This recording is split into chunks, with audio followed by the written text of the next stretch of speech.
I must have been around 12 or 13 years old when I caught my younger sister watching this. I remember thinking even then that it was awful, so just imagine my thoughts as I watched this 35 years later as a middle-aged man. From 1989, this is Teen Witch.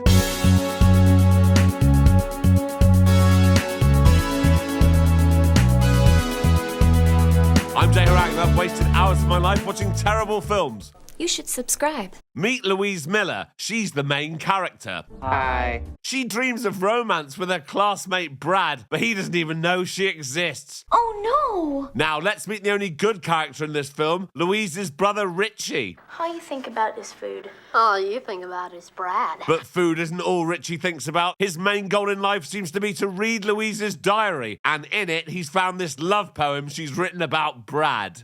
Oh, I love to feel your arms around me. Louise complains to her mum, but she's like, grow up, Louise, go downstairs and eat your breakfast. Louise rides her rubbish bike to school with her friend Polly, who wears a rubbish hat. And here's Brad. No, he's not here for Louise. He's shagging the girl who lives in the house across the street, Randa. And here we are at the most 80s school ever, where this is going on. Taking our time and we're feeling cool. Don't really need to be hanging in school.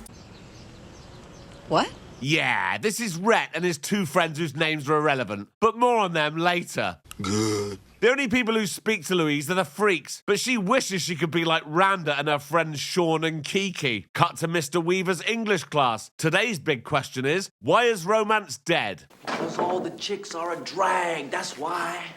Thanks for that, Rhett. They all hand their papers in to Mr. Weaver, but oh no! Remember the love poem that Richie took out of Louise's diary? Yes. Well, it's stuck to Louise's homework, and Mr. Weaver reads it out. He pressed his lips against mine. Brad's kisses.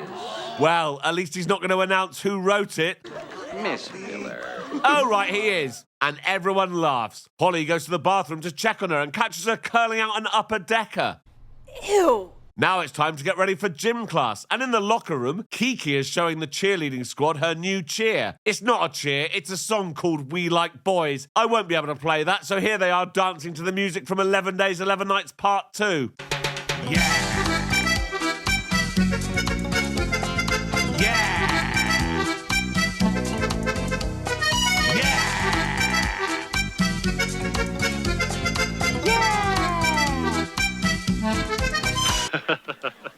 Louise can only look on wishing she could be part of all this. Then she might have a chance with Brad.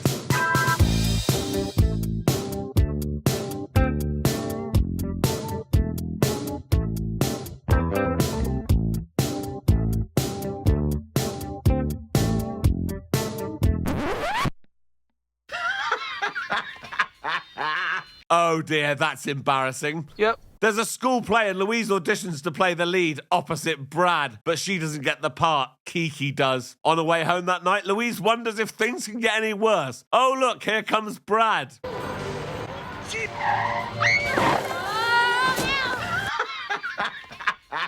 Brad gets out of the car and he's like, Louise, are you okay? Yes, I'm fine. Bradley, she said she's okay. Let's go. Okay, bye then. And oh no, Louise has a flat tire. Oh, it's okay. Here's a piss-soaked payphone.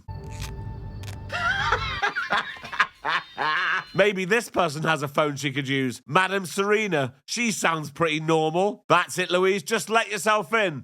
Hello? Oh, look, it's the weird woman from Poltergeist. She doesn't have a phone, but she does have psychic abilities. Apparently, Louise's palm suggests she's got special powers too. And next week, on her 16th birthday, she'll be able to use them. What powers? Well, we'll find out soon enough, because now it's Louise's 16th birthday party. Her mum's got her a present. It was very expensive. All right, Mum. Oh, look, it's a sweater vest. That doesn't look good. And things get worse when Polly calls and tells her that Randa is having a party across the street. What?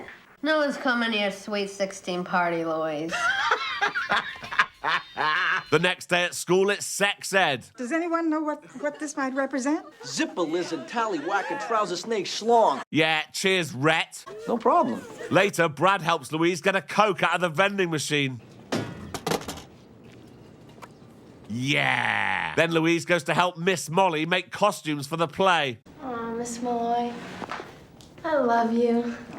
What? Yeah, that was a bit weird. Then Miss Molly finds a necklace and gives it to Louise. She thinks it might bring her luck, and it looks like it's already worked, because Randa asks Louise if she'll go on a blind date with her cousin David to the Harvest Dance on Friday. Sure, okay.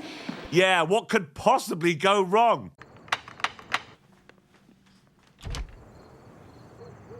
Ready? And here we are at the dance where people are dancing like this. Louise is going to quickly go to the bathroom and change into a cool 80s outfit. Wow, I can't believe how good she looks. Really? No. Even David thinks she looks like a knob. The date doesn't work out because David gets a bit handsy and Louise just wants to sit with Polly fantasizing about Brad. I wish she'd just come over. Hang on, he is coming over, and he asked to speak to Louise outside, alone. Can I come over to your house tomorrow night? I'd like you to help me with my English paper. Oh. On the way home, David just can't keep his hands to himself, and Louise has had enough. I wish you would just leave me alone!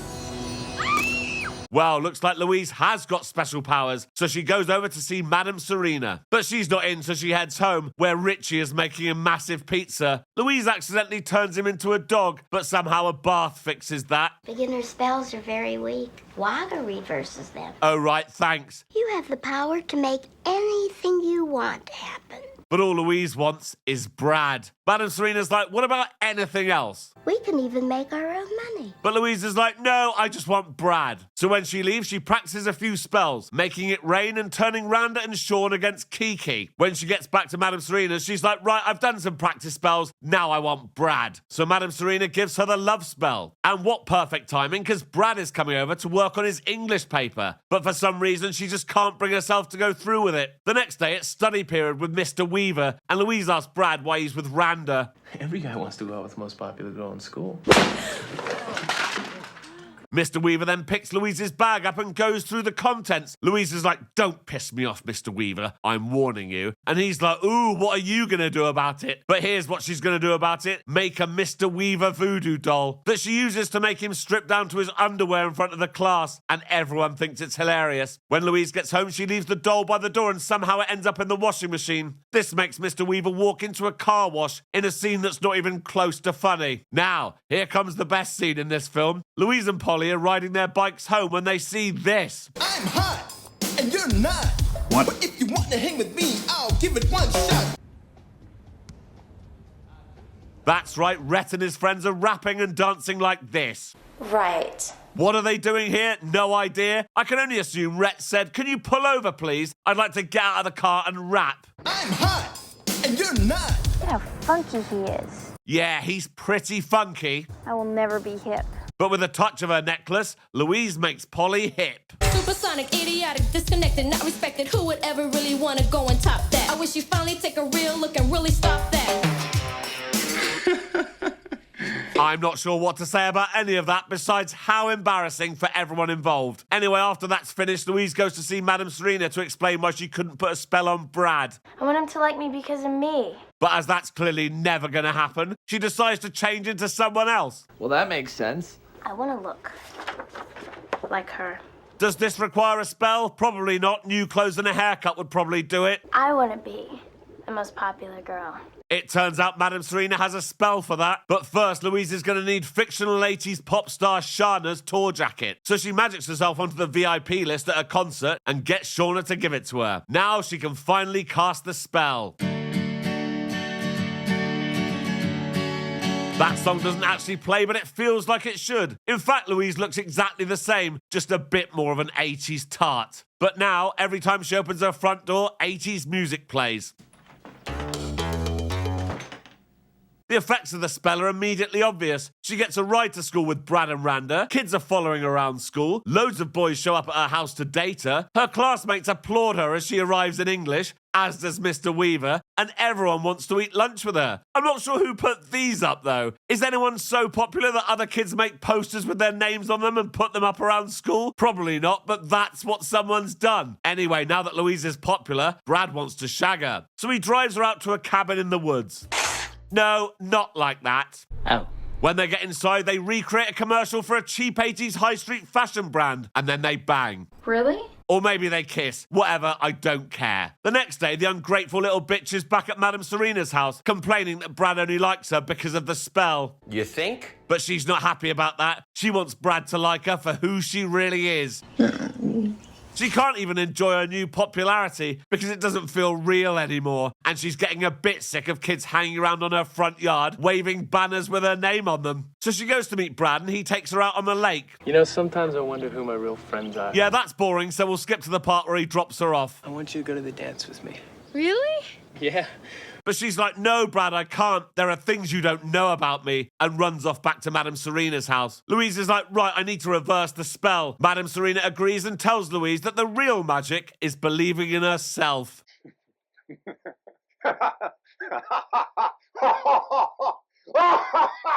Right, so here we are at the dance, in what could be the most 80s scene in film history. People are dancing like this. The singer of this band has a saxophone. This guy's wearing shoulder pads. And Rhett says this. Let's make our move. And here comes Louise with Madame Serena. Everyone starts dancing at her, and Brad is really excited. The only one who doesn't seem to have caught Louise fever is Rhett, who's dancing like this.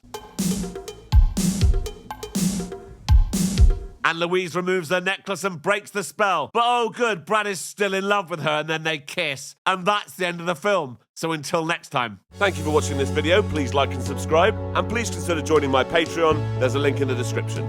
Thank you.